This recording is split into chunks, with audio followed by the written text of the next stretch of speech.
Welcome to Samba Samba. Enjoy the video. You start by confirming 2 accounts and 1 network: your Apple Music subscription and Apple ID, the Sonos app signed into your Sonos account, and both devices on the same Wi-Fi. Once done, open Sonos and grant permissions for local network access and media services. This lets Sonos discover Apple Music. Make sure your iPhone and Sonos are near the router during linking, as a weak signal often interrupts the initial handshake. Now tap Add Music Service to begin the connection. You'll now add Apple Music inside the Sonos app. Tap Add Music Service and choose Apple Music, then sign in with your Apple ID when prompted.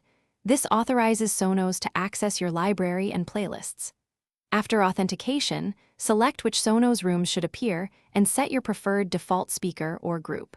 Once linked, Sonos imports playlists and offers Apple Music search. Make sure you allow background refresh so Sonos keeps libraries sync up to date without manual. You finish by choosing playback. Either play directly from the Sonos app or use AirPlay from your iPhone to a Sonos speaker. Both work, but AirPlay is handy for quick casting. Use the Sonos app to fine-tune volume, group rooms, and manage the queue. If playback stalls, restart the router and Sonos device, then reauthorize Apple Music in Sonos. Make sure firmware and app are current. If issues persist, remove and re-add Apple Music to force a fresh link. Thanks for watching. Consider subscribing if we helped you.